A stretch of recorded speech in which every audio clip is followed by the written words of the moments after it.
we're going to move on to the cosmic shift. And so last Tuesday, I wanted to release this last Monday. So last Tuesday, the moon was a new moon and it was in Leo. And, when the new moon's in Leo, well, first off, as you hopefully remember, if you listen to my other recordings, a new moon is when you plant seeds. It's when you want to, it's the moon is building, it's getting bigger. So it's, we're planting seeds. We want something to grow. So this new moon was in Leo. And so it's waxing, it's getting bigger, and it's actually a waxing crescent right now. It's 5 days old, filled with, fun opportunities and more silly fun to come. But since then, in those 5 days, the moon has it's moved from Leo to Virgo, and then from Virgo to Libra, which it's in right now. And Virgo, when I was born, the moon was in Virgo. So I have a Virgo moon. A Virgo moon, I have struggled with it, I thought, for most of my life because it is, Virgo is all about, to-do lists and organizing, and it's all about the details. And I'm I mentioned to you before, I'm always moving things around. I'm always reorganizing. I'm always trying to make things work better. I'm an amazing hairstylist because I'm very detail oriented. The details make a difference. And so during a Virgo moon, it's a great time to make your to-do lists. It's a great time to organize. It's a great time to reset and reorganize and, maybe even reset your nervous system. Maybe, do some breath work, do some yoga, do some Pilates, do some walking, anything where you're kind of thinking like, I need a reset. This is a reboot. So and notice the details and be a little more discerning with what you're doing. Whereas with the Leo, you're kind of flying and having, bold fun. Now maybe bring it in and, just, um, but you can ground yourself with some crystals. You can use an amethyst. It's actually my birthstone, but it's good for clearing negative energy. And actually, I will talk about this in part 2, but this stone is an amethyst stone. It's a worry stone where you can like rub it. It's like for your thumb fits, so it's like a really soft. So you could hold it in your pocket and like use it as like a soothing. I think I'm going to change the name to a soothing stone. I don't like worry stone. I don't like to use the word worry. So it's a soothing stone. It's very soothing to rub it and to, rub your thumb on it. But anyway, this amethyst stone has a little bit of a chevron print on it, if you can see. So it's called a banded amethyst. And this was a gift to me by one of my astrology cohorts that I met and fell in love with as a human in Italy. And I'll tell you how I received this in part 2 because it's a good story. I did not receive it in Italy. So that's a little tidbit, little teaser for you. He gave this to me, but not in Italy. So thank you, Ron. If you're listening, I love it so much. And I'll talk about it in part 2. So amethyst, good for clearing negative energy. Stone that is good for deep connecting. And Virgos like to connect with nature. We like green. This stone is good for stabilizing and grounding is the moss agate. And I actually have a moss agate necklace that a friend of mine, Melanie, made for me.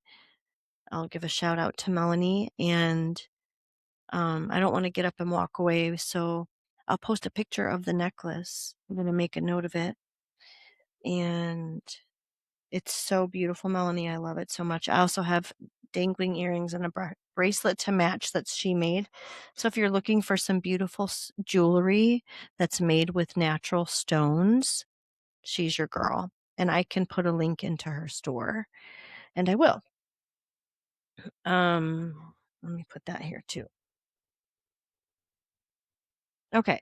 So, moss agate and amethyst. But we're not in Virgo anymore. Now the moon's in Libra. And when the moon is in Libra, it's all about balance and harmony and beauty and appreciating the beauty around you and love and friendship. And so go out and have some fun with your friends and be affectionate with them and tell them you love them and appreciate them and adorn yourself with some beautiful things like a moss agate necklace that was created with love by a good friend, or walk around with your soothing stone that was given to you by another good friend. All of you have things that you can adorn yourself with, I'm sure. So feel the beauty of the Libra moon right now.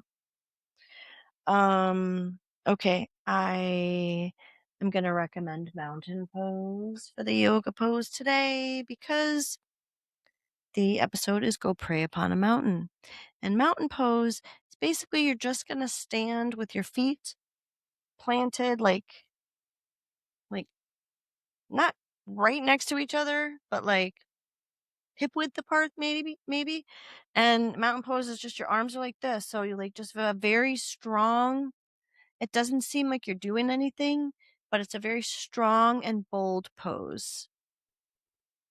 So mountain pose, that's going to be the yoga pose for today. You can also, I can post a picture of what it looks like, but you can always Google what a mountain pose is.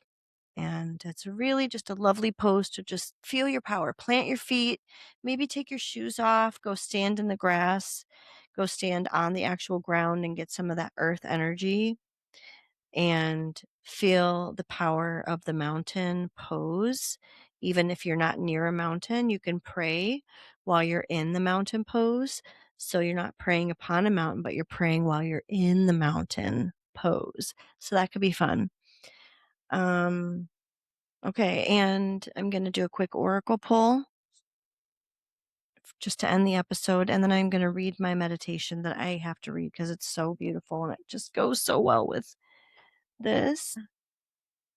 I'm shuffling the oracle cards, the Native Spirit oracle cards. It's a 44 card deck and guidebook set by Denise Lynn. I love this deck. It's beautiful. It's a Native American deck, and I feel like because there it was.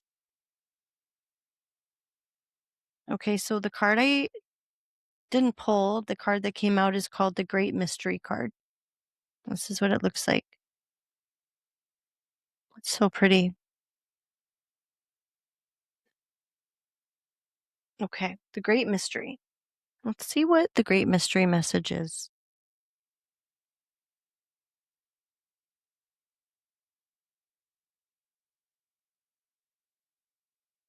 Great Mystery.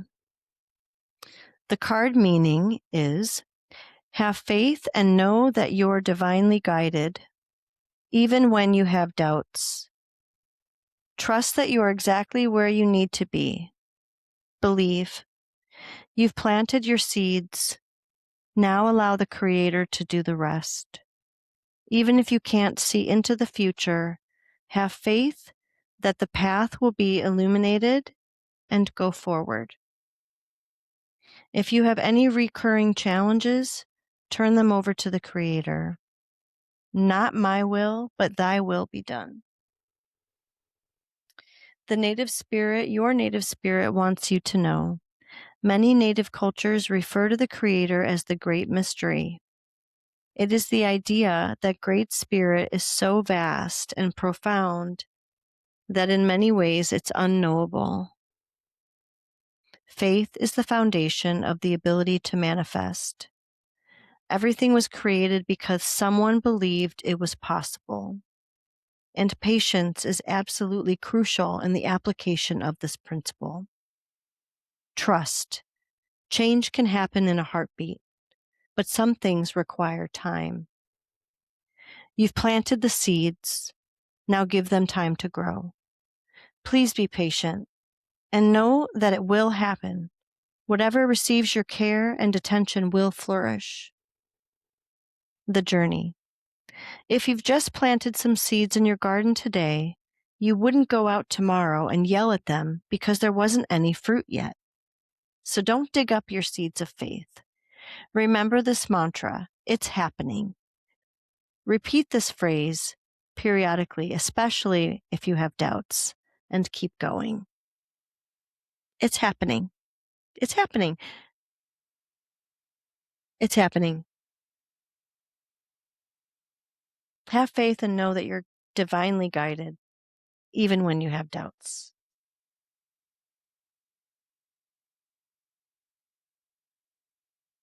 I'm just going to leave that with you. I'm going to let you interpret that how you will for yourself. For me, it was a perfect ending. I am going to read my meditation that I had set aside. I'm going to read that in part 2 because it actually goes better with the part 2 story. So thank you. Thank you for listening. Thank you for joining me. Thank you for taking the time to listen. And please follow, like, subscribe, and share, and all the things. I'll see you soon. Peace.